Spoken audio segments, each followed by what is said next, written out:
I'm assuming if you clicked on this video, you have no money, no hobbies, and no friends probably, or maybe some friends. But I'm here to change that because I also only have one friend, no money, and I had no hobbies, but now I have like a galore of hobbies. So I'm here to help. All of these hobbies are gonna cost a little bit of money to get into, but literally I don't wanna hear any excuses. Go find some cans and recycle them because that's how cheap these hobbies are gonna be, okay? First off, crocheting. This one probably costs about $3 in total to like make your first project. A hook, 99 cents. Yarn, it can be a range. You can buy yarn at the Dollar Tree, it works fine, or you can buy it at Walmart and it's like $2. You don't need to buy the nicest yarn. Buy cheap yarn. It's exactly the same. I've only ever bought cheap yarn. I love it. And you literally can just watch YouTube videos. There's lots of videos on YouTube that are super helpful. Just like search up what you want to make, look at Pinterest, then search up that thing. There's a YouTube video for it, I promise. But start with granny squares, okay? Next hobby, knitting. I haven't got into this, but you're gonna need knitting needles and yarn. Needles, I looked up, Walmart sells them for $3, which is so cheap. And once again, yarn, you can get it from Dollar Tree, or if you go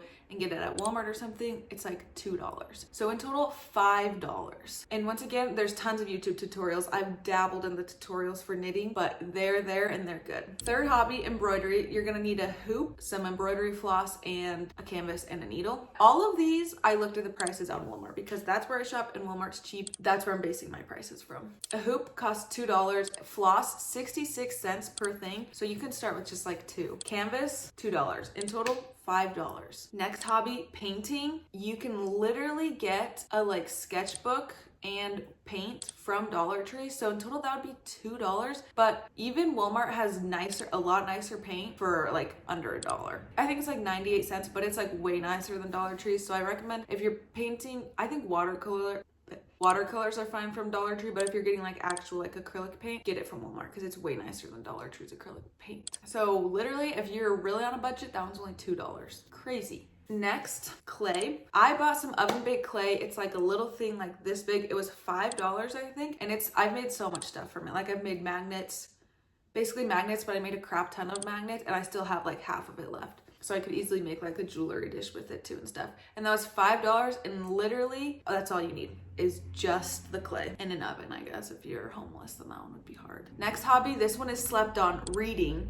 And it is a hobby. This one's completely free. All you need is to live in a town. Every single city in America, I'm pretty sure, has a library. That might be a little bit broad, but I'm pretty sure that's like an American law. So I guess if you're not American, it's free. All you need is a library card. You just take like your information that you live in that town to the library, and then they'll give you a library card, unlimited. And you can get Libby, so you can listen to audiobooks, or if you have a Kindle, you can download them there, all for free. Next one, this is probably the most expensive one in the video, but scrapbooking. But I think you could thrift a lot of scrapbooking stuff for really cheap because grandmas love to donate their stuff because they're always hitting the hay. So you can definitely find, like I know when I've been at the thrift store, I always see scrapbooking stuff, but also Dollar Tree, Five Below, Walmart, they always have super cheap, like you can buy a cheap scrapbook. You don't need to start with the nicest stuff. You can just start, and then like as you get more into it, then you can maybe like splurge a little bit more, you know? Next hobby, running and working out. Running/working out.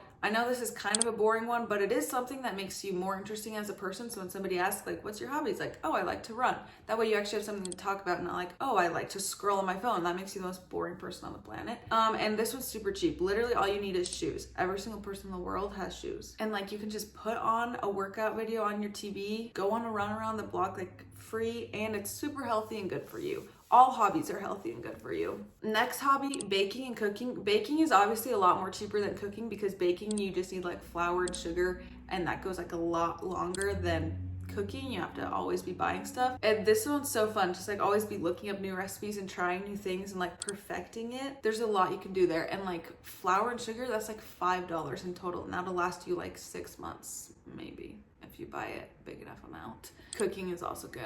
I hate cooking, but I'm sure some people really like it, and it's a really good hobby for some people, but not me. Next we have calligraphy. Literally all you need is a journal or a sketchbook. Once again, you can get that from like Dollar Tree, Five Below, Walmart, Target. a little pricier. And then you could just watch YouTube videos and like teach yourself, and it's so fun. And then you could make like cute signs for like when you get married, or if you're already married, when you have a baby, or like a birthday party. Like it's just such a fun hobby to like show off as well, you know? Next hobby we have is bullet journaling. I feel like I don't see enough people talk about this, but this is actually what I'm into. Well, I've been into it in the past, but it's so cute. And there's so many ideas on Pinterest. Like I'm not very good at it, but like there's one with like my favorite TV shows, like a little mood tracker. Like this is made from like Crayola markers, so I think those are really cheap. And then just a cheap little journal. And I got, this one's actually from Target because I started bullet journaling when I was still in high school and money wasn't as tight, you know? But now that I'm in college, we're trying to save money. But I got the cutest journal from Dollar Tree, and it'd be the perfect little bullet journal. I write all my recipes in it, but it's so cute, and it's just from Dollar Tree. You write all your recipes in it? Yeah, I hate cooking, but I do try to cook, so I write some of my recipes in it, okay?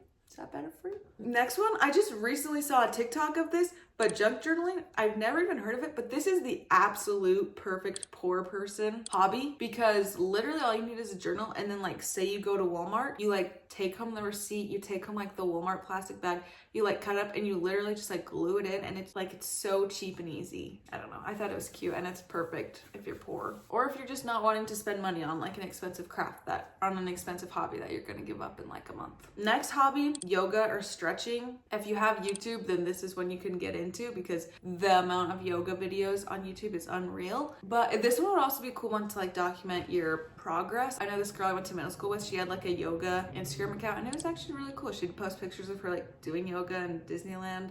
I don't know, it was cool. Next we have learning a new language. If you haven't heard of Duolingo, I'm sure everybody in the world has, but it's a really good way to learn a language. I've started learning like 6 different languages on it. Never actually successfully learned one, but it's actually a really fun way to learn a language, because it's like you kind of play games in it, like, I don't know, it's really fast and attention grabbing. And the app is completely free. So Duolingo, I'm sure there's other ones, but Duolingo is the only one that I've tried out. My final recommendation, completely free, YouTube. Not like watching YouTube, like actually starting a YouTube and like learning how to edit videos and like just videoing like your life or stuff. This is my #1 hobby, obviously, because that's, yeah. This one's fun because you literally, all you need is like a phone to start.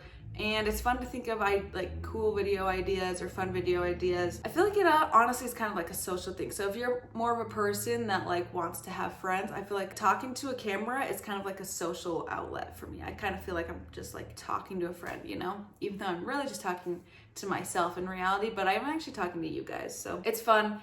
And this one can actually pay off. All these hobbies eventually, if you get good enough at them, you could sell them. But YouTube, you can start making money from it eventually, which is really fun to make money from your hobby. So yeah, hopefully these ideas helped you, and you need to get a hobby. You're a lot more interesting of a person, and it's gonna be a lot easier for you to make friends and make money if you have a hobby. So not that I'm really one to tell you that, except for I have noticed like in myself, like when people ask me like, oh, what are you into? Like now I actually have some things that I'm into, and it's a lot easier to talk to people if I'm like, yeah, I like to crochet, or like, yeah, I do YouTube.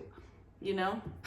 Yeah, but comment if anybody has any other cheap hobbies that are like less known. And yeah, I hope you guys pick up a hobby from this video. Love you.